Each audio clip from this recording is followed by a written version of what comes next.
So this morning, I decided that I wanted to share with you some reflections on Veterans Day, on Armistice Day, on Remembrance Day. All of these are different names for the day that we also call yesterday. Right?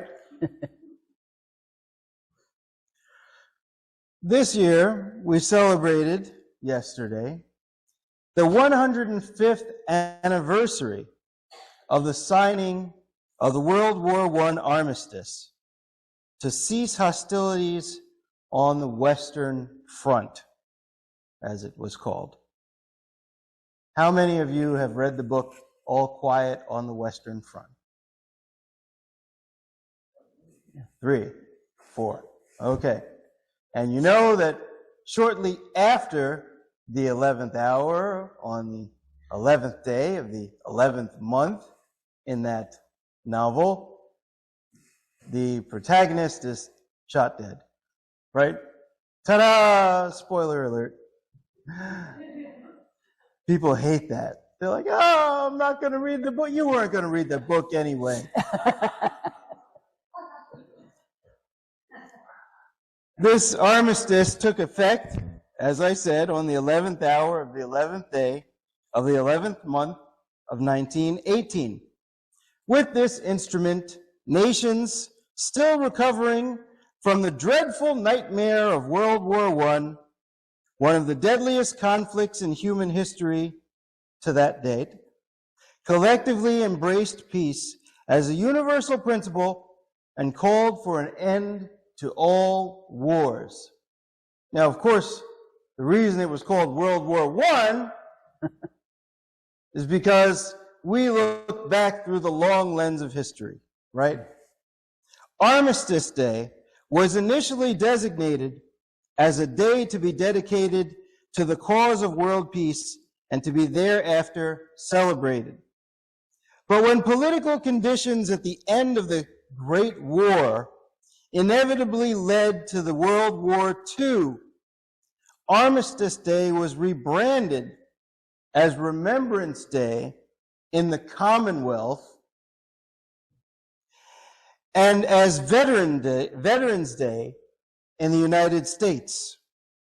Stripped of its original intention, November 11th became a day identified with, for us, a day to honor veterans, and in some places, a day identified with war and the cause of war instead of with peace.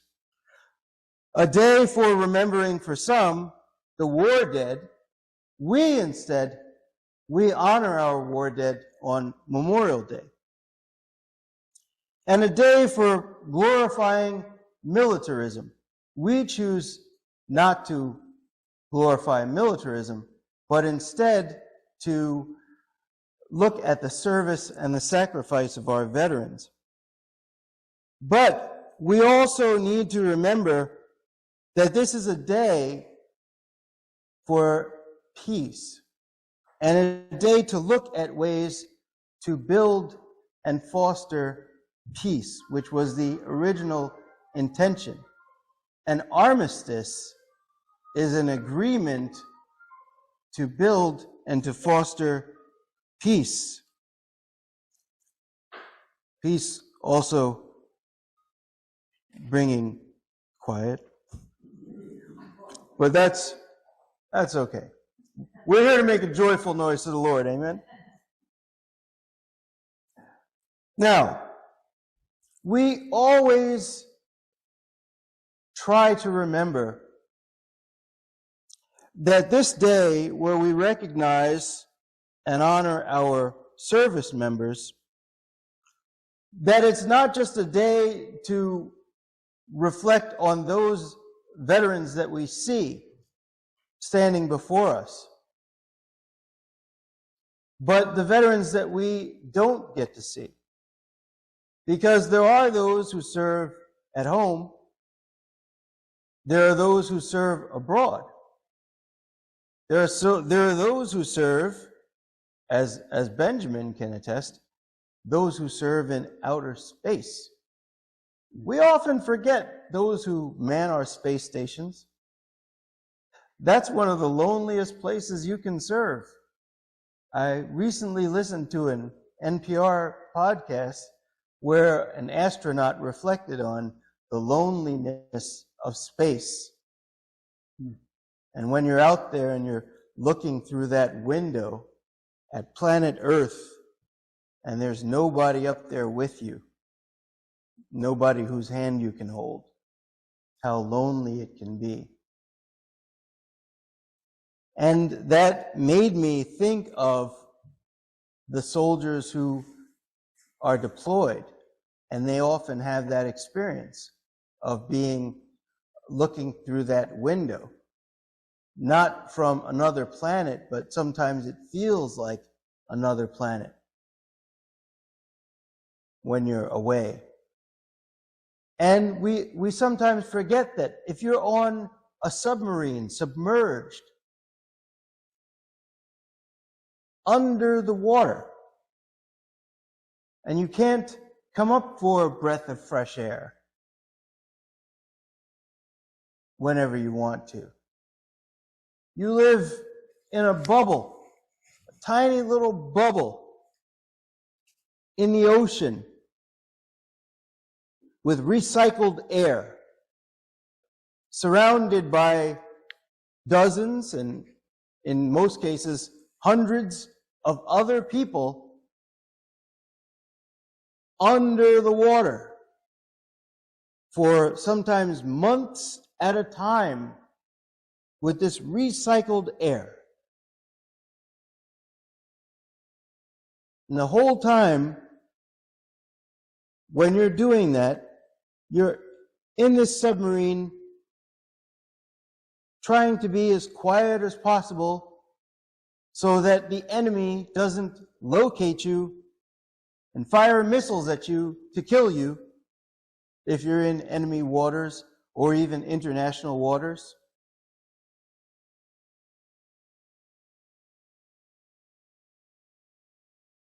And you're thinking about home.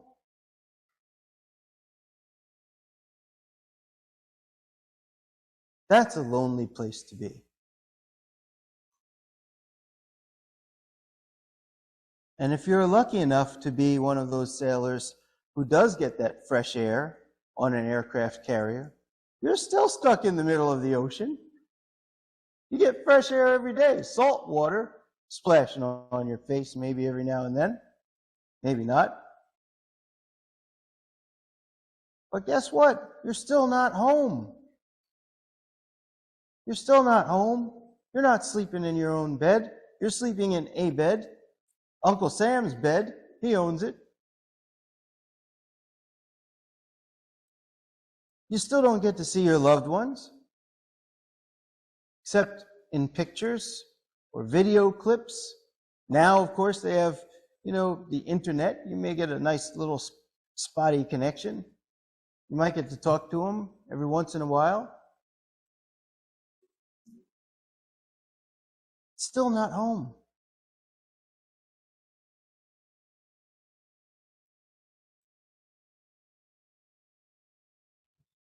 That's the experience that these service members are having when they're away.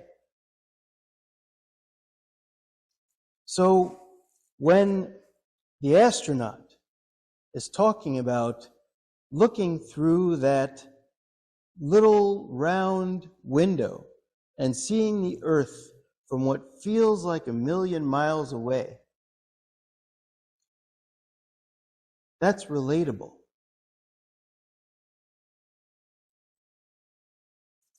I remember one time trying to keep statistics on what was the ratio of, if I send 20, I think it came down to, if I send 23 postcards, I know that I'll get a letter when I was deployed. That was about the average. If I send 23 postcards, I'll get a letter. So every week I try to write 23 postcards. That's what our service members do. They do the math. And they usually don't go out and buy postcards. If you have an MRE, Greg will tell you. What comes with an MRE? Toilet paper, and what else? Hot sauce. What else?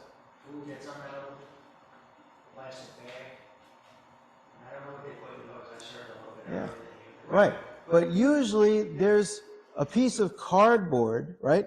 There's a little cardboard box in an MRE. And on that cardboard box, one of the sides of that cardboard box can be turned into a postcard. And those were what I would send home. I would write on them, send them home. I know that you guys got them. I know you got them.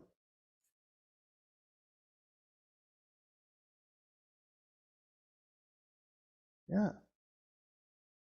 Afghanistan, a lonely place. Iraq, it's a lonely place. Vietnam, I've heard, was a lonely place and scary. Yeah. Korea, Japan, Germany. Lonely places. You can be surrounded by your brothers in battle. You can be surrounded by great people who are keeping themselves alive and will help to keep you alive. You're all fighting with each other for one another. You're not fighting for a flag. You're not fighting for the high ideals of America.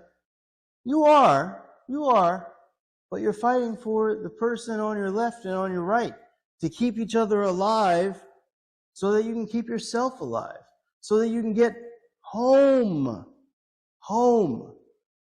Because you know that if you survive the war long enough, you eventually will get home.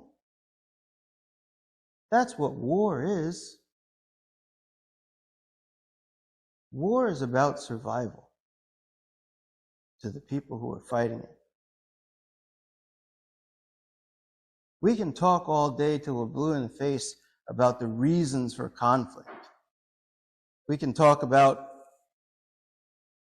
all of the whys in the world. But at the end of the day, we fight to get home. We fight to make it home to the people we love, to the places we want to be. We're not fighting to get back so that we can get a $15 meal for free. Who cares? Nobody wants to go to Applebee's for free. I like Applebee's. Nobody wants to go to TGI Fridays for free. I like TGI Fridays. Nobody wants to go to Red Lobster for free. I love Red Lobster. That's not why we do it. We don't do it to get a free haircut once a year.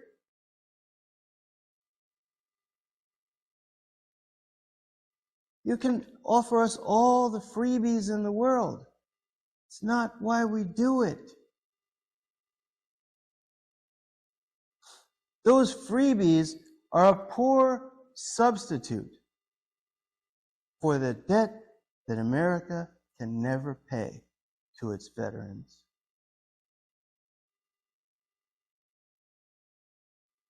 You go to the VA and sit there for an hour, any hour on any day, and you'll see what I mean.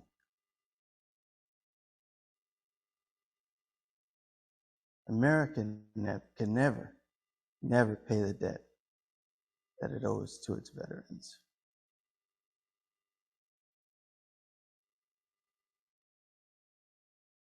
But you know what? The veterans, they're not really mad about it. You know why? Because we didn't do it so that we could claim a debt. We did it for other reasons. We did it because we were called to do it. We were called to go to those places. We were called to be of service. In the same way that in these passages, it says we're called to serve God. Right? We're called to serve. You don't have to stand there. Come on in. Come on in. Join us. We're called to be in the service of the Lord. So when we were called to be in uniform, it wasn't that we just said one day, we woke up and said, I don't have anything better to do. Why don't I just give my life over to indentured servitude for a little while? Sign a contract and then have some big, ugly, hairy, angry guy with bad breath yelling at me for the next however many weeks or months of my life. You better do it. Don't forget you signed a contract. You better love it.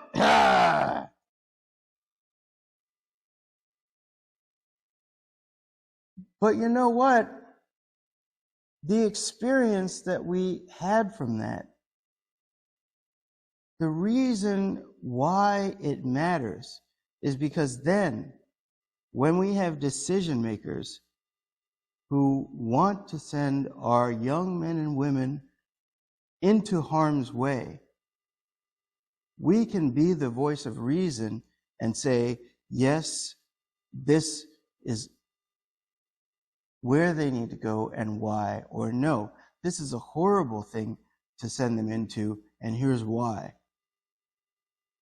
There have to be people who can listen to these politicians who say, we need to send our troops here, we need to send our troops here, we need to go do this, we need to go do that. There need to be people who've been the warriors out on the field who can say to them, are you going to send your son? Are you going to send your daughter? Are you going to send your niece or your nephew? Are you going to... Do you know what it takes? Do you know the sacrifices that are required? And there has to be someone also in the room who's going to say, I hear you talking about how much it's going to cost for us to, okay, great.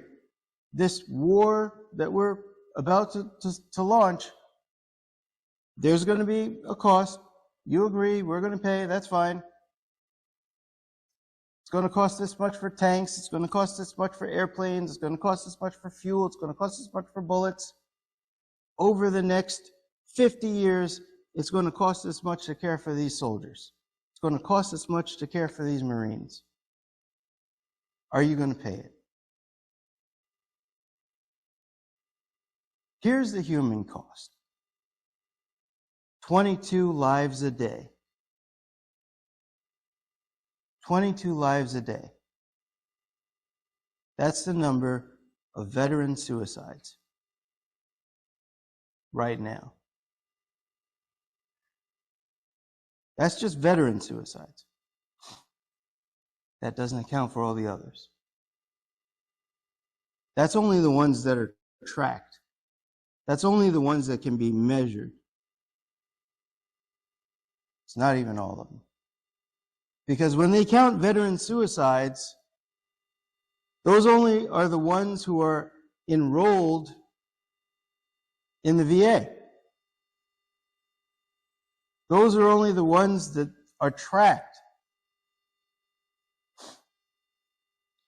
So those who are booted out of the military, let's say, because they received a big chicken dinner, what we call a bad conduct discharge, if they commit suicide, they're not counted in that number. If they commit suicide while they're in prison, guess what? They're probably not counted in that number. So when I say 22 a day, that number's on the low end.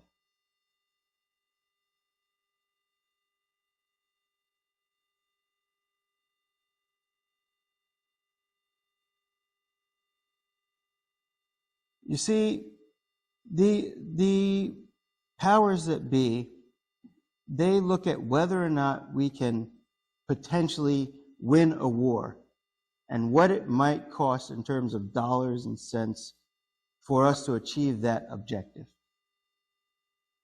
And it doesn't matter to them what it costs in terms of our humanity, because that cost is much, much greater. We have service members who come back and their families are unable to recover from war. Some are able to continue their lives and do great things. Don't get me wrong. Some take their war experience and say, you know what?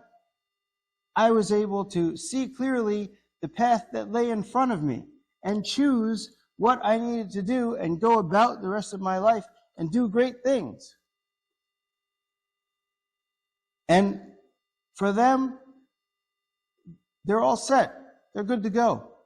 They've got everything they need. Whatever resources they need, they've got it. There are a lot of others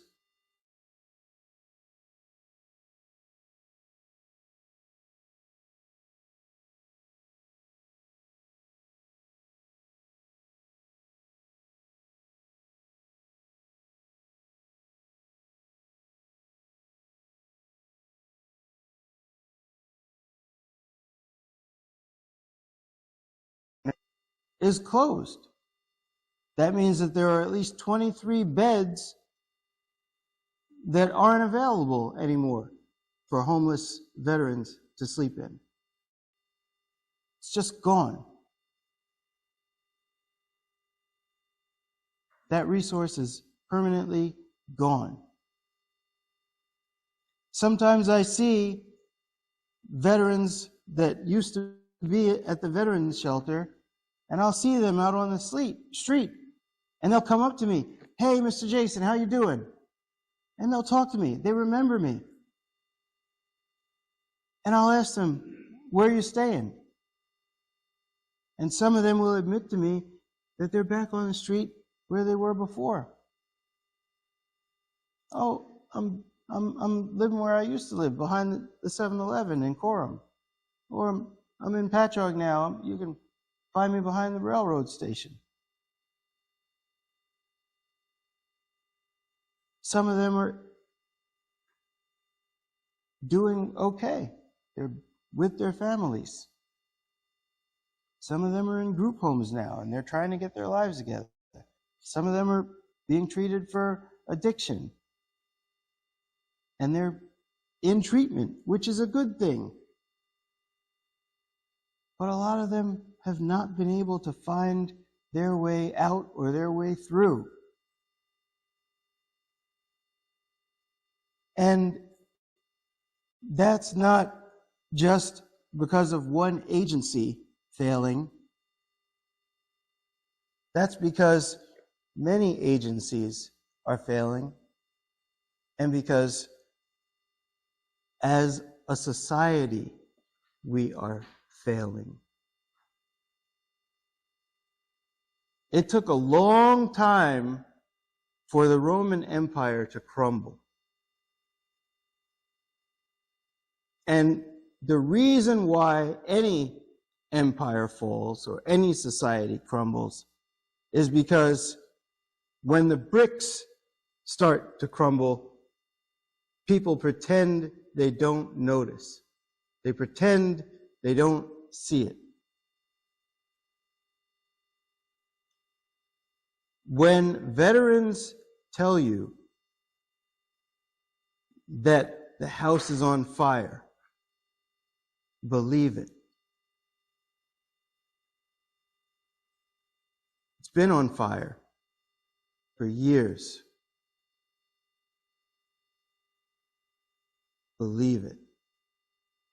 And we, not just the members of this church, but the members of this community, we all need to start thinking of ways that we can work together to do something about it. Working together to do something about it. Sometimes we have to work with people we haven't worked with before. Sometimes we have to talk to people we haven't talked to before.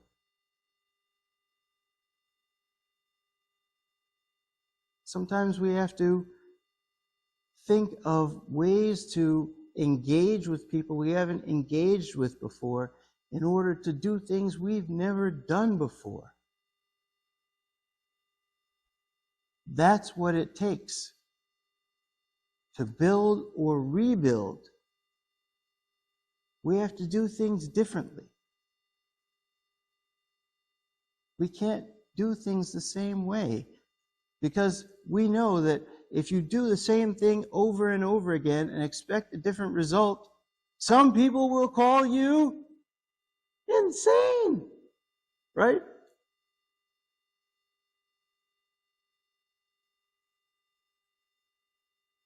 So if we engage here, we know that we have to keep awake.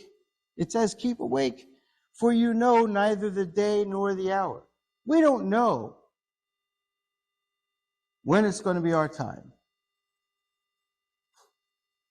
I'm going to tell you this. When I went from active duty to the reserves, and I went from being a gung-ho, hard-hitting infantryman to moving into the world of military intelligence in the reserves. And the differences were remarkable in this. When you join the reserves, the first thing that you noticed is that nobody's yelling and screaming at you. You have these laid-back sergeants. They still want you to do everything you're supposed to do. But they tell you, if you don't do your job, there will be punishment.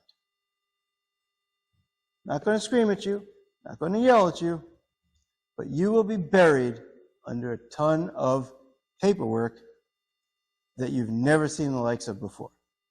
And once the paperwork is done, then the punishment will begin. Now, I never had to be buried under the paperwork because I learned on active duty just how bad it can get. So, when I went into the reserves, this was my experience. I went from being somebody who knew exactly what was expected to somebody who all of a sudden had to find everything I was looking for in all these different places, and there was no clear roadmap. But what I did know was this. If I latched on to a leader, they would let me know where I needed to go and what time I needed to be there and what uniform I had to wear. Because in the military, here's the deal. If you show up in the right place at the right time, wearing the right uniform, half the job's already done. The other half, I could figure out on my own. So I had this sergeant, his name was Sergeant Christopher Kuehl, and I showed up to my first drill, and he told me, be here 05:30, 5:30 in the morning, wear your PTs, running shoes, reflective belt, you've always got to wear your reflective belt, and be ready for your PT test. So I showed up, ready for my PT test, early in the morning, showed up at the track, and it was me, and it was him, and it was the first sergeant. So where's everybody else? Oh, they'll be here about 6 o'clock, 6:30. I don't get it. Well, you know, you're from the active duty side. You're used to being on time. What? Well, you know, they usually wander in around 6 o'clock. By 6:30, everybody will be here. I didn't know what was happening. Literally, completely floored. So 6:30, everybody's there. We're standing in formation. The first sergeant walks out. He salutes the company commander, who's a captain, and he says, and she turns to him, gives him the nod, they salute each other, and she walks off. He turns around, looks at us. We're all standing at parade rest. And then he says, "Zonk." And everybody just runs in all these different directions. And 10 minutes later, I'm still trying to figure out what happened. Well, they all disappeared until lunchtime. And so that was my first day in the reserves. I stayed with my sergeant and my first sergeant, and we did the physical fitness test. And they asked me why I wanted to stay and do it. I said, well, because that's what I'm supposed to do. And they said, okay, no problem. So everybody came back at lunchtime, and they're like, so what'd you do? I said, I did the physical fitness test. And the guy who was next to me, he was a staff sergeant. Now, I at the time was a specialist. He said, well, why did you do that? I said, because that's what I'm supposed to do. He said, yeah, I get that, but why did you do it?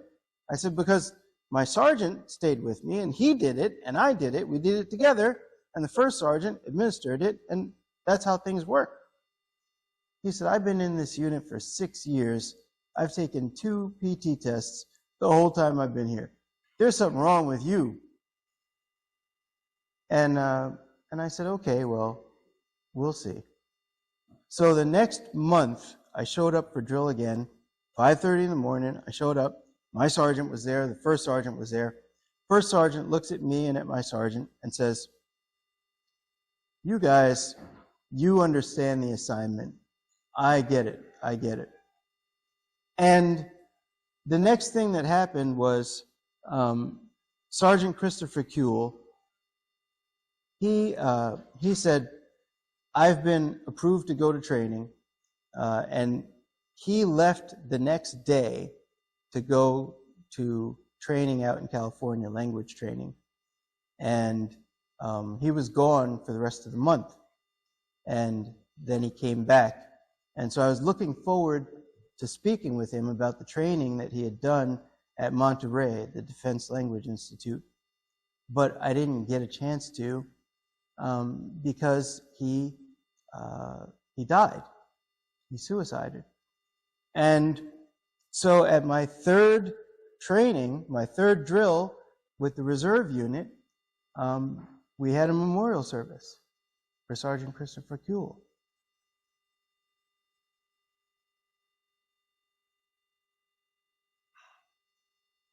If you've ever been to one of these memorial services, what happens is everyone's there, standing in uniform.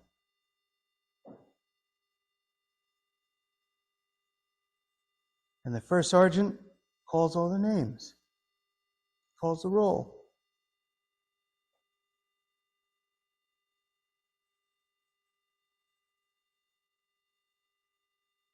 When they get to the name of the person who's not there, they say the name 3 times.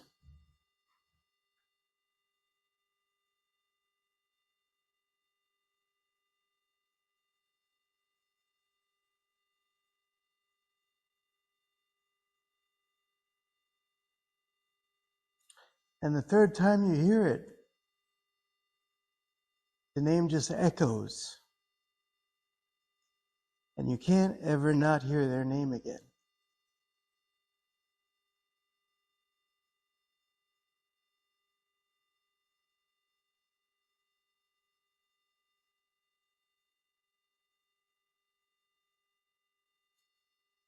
And that's why when veterans talk about who they remember, who they know, who they served with, it matters. And what happens is when they remember what they did, it's not about war itself. It's about who they served with, the person to the left or the right of them, the people they led and the people they followed.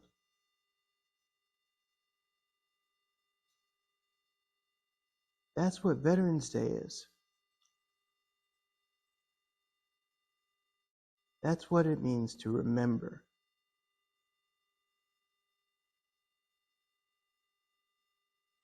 So when you greet someone on Veterans Day, I know it was yesterday, but when you greet someone on Veterans Day, you can say Happy Veterans Day, but you can also say to them, welcome home, because they're home. This is Greg's home. This is where his family lives, where his mother lives, his sister, his brother, his kid, they live here. It's his home. He lives in Brookhaven. This is his home. He's at home here with us in the house of God. Every day, he serves South Country Ambulance, and they save lives. Every day. Regardless of anything else, if somebody's dying or near death, if they're losing a limb, he will do anything in his power to save that person's life, because he serves God and because he serves this community.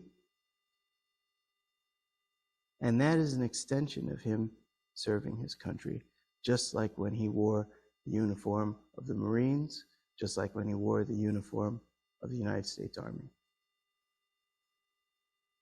Thank you for your service and your continued service.